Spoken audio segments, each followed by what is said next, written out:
Ang table saw ay hindi basic power tool para sa mga DIYers like me. Pero kung may pagkakataon na magkakaroon tayo nito, mas maganda kasi mas mabilis yung woodworking projects natin. This is Lotus 1800 table saw. Magdadalawang taon ito sa akin. Halika, samahan mo ako sa aking discussion nitong Lotus Table Saw. Mag-subscribe ka muna sa aking channel at paki-share ng super thanks kung kaya to support this channel. Hindi araw-araw ginagamit ang table saw. In fact, you're only going to use table saw to rip sheets of plywood. It's not really designed for cross-cutting wood. Ideally, pwede lang mag-cross-cut sa table saw kung meron kayong sliding guide. However, ang sliding miter fence ito ay nagsisilbering material pusher for cross-cutting but not for longer piece of wood because it can't hold firmly the wood. So like this. But meron ding sliding carriage which you can clamp a piece of wood for cross-cutting. Like other table saw and also true for other big machines, this has a big on and off switch button. Mapapansin nyo, nakaprotrude tong stop button, itong red, kaysa green on button. Ang reason for this is so that you could easily find the button to stop the machine. And you can also use your left knee to stop the machine, like this. Siguro tatanungin niyo, bakit gagamitin ba yung tuhod natin, yung left knee, to stop the button? It's because while you are doing the cutting, yung dalawang kamay mo andito sa itaas, sa wood. So, kung bababa ka pa, hahanapin mo yung button dito. And there are times na baka madisgrasya ka. Kasi yung isang kamay mo, nandito pa sa itaas.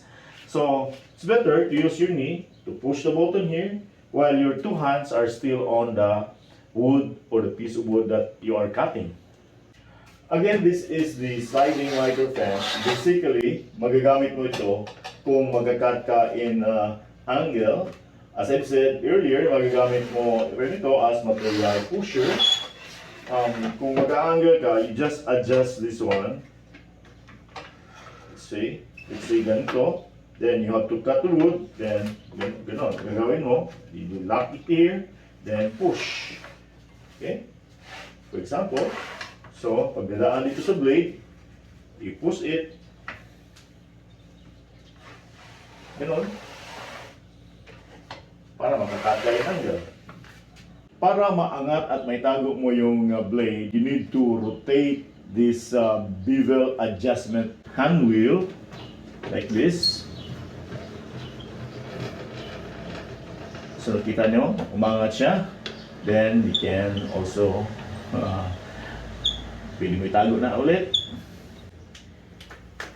Then kung straight or 90 degrees yung cut o yung usual na ginagawa natin, dapat nasa 0 yung indicator dito at i-lock ito by this bevel locking lever. Kung gusto mo naman ng mag-cut ng incline, you can tilt the blade up to 45 degrees to the left. Adjust mo itong hand wheel to the 45 degrees mark here. Okay? So, for example, iangat natin ulit.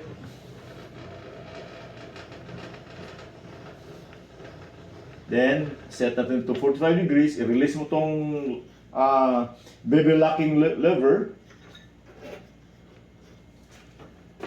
Okay. So, tingnan mo yung blade. Nag-adjust siya. So, dalhin mo lang dito, move to the up to 45 degrees. Okay? Okay, so ganun ang forma niya sa blade. Kung makikita niyo. Balik natin sa 0.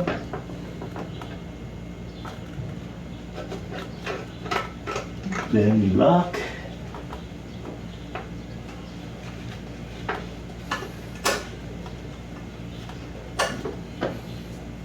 Itong kasamang wood saw blade sa unit ay nakaatas na ito when it was delivered to me. You can remove and change the blade using the spanners na kasama rin sa package. Ang spanners ay dito sa gilid nakalagay.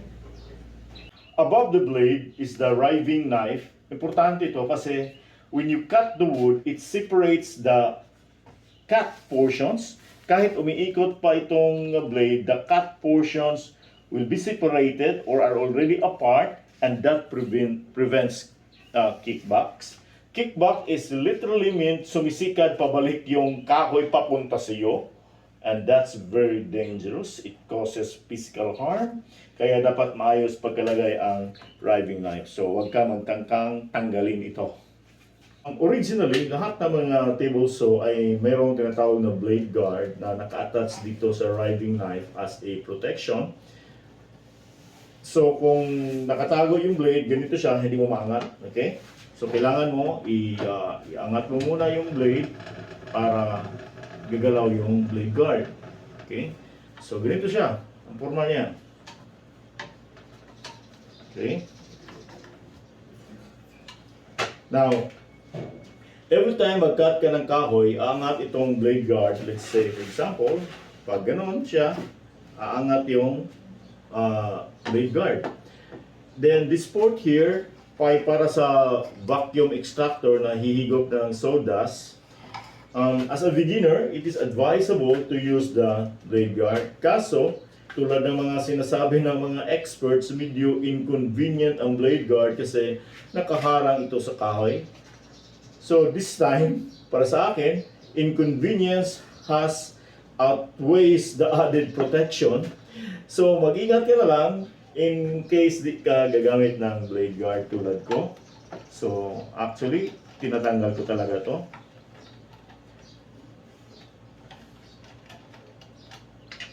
Mangyayari kasi, pag nakalampas na doon yung kahoy, ang blade guard ay dito pa. So nakaharang to sa paningin mo at it becomes a distraction. So mawala yung attention mo, baka madisgrasya instead. Ito ay rip fence. As its name implies, pambako dito sakali you are ripping wood. Like this for example.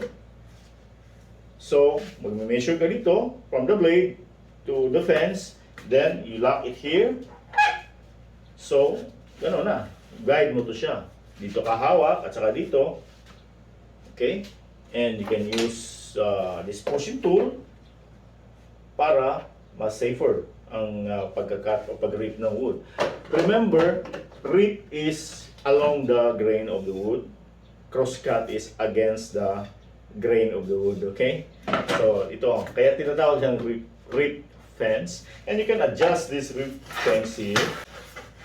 And there is a gauge here para ma-measure mo yung distance from the blade to the fence.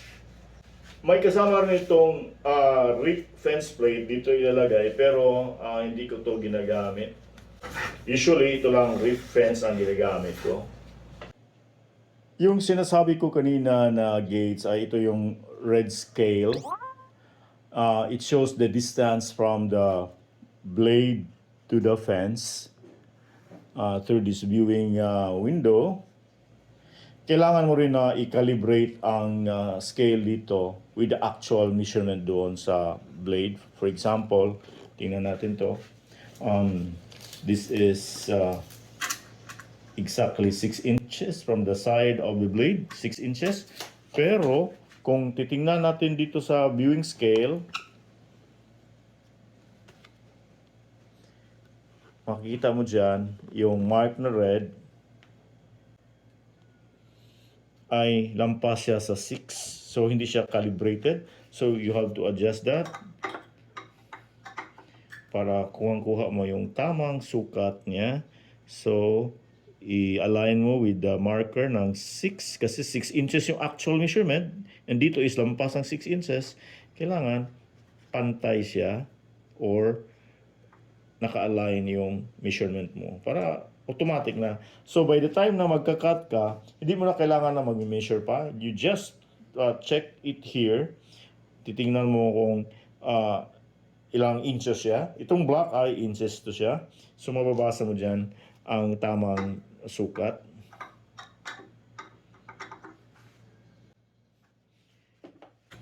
At saka dalawa ang scale dito. Ito siya at saka dito rin sa kabila. Meron din siyang another set of scale.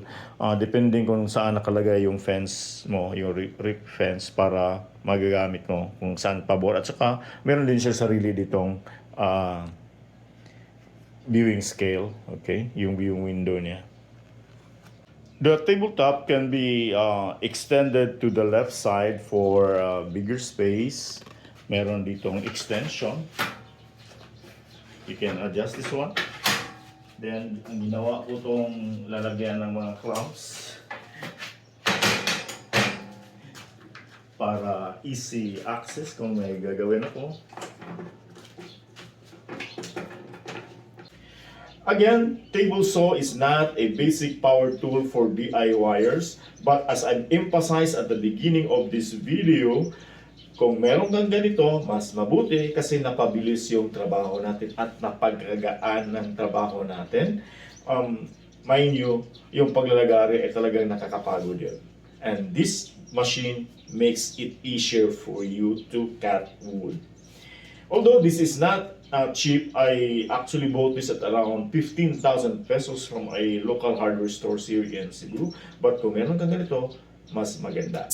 If you have experiences or any ideas about table saw, please share it in the comment section below. Don't forget to subscribe this channel. I have also a playlist about tools on this channel. Please check it here. Don't forget to subscribe. Dengan salamat. Ako si Jun Tariman. High Tech Tabay.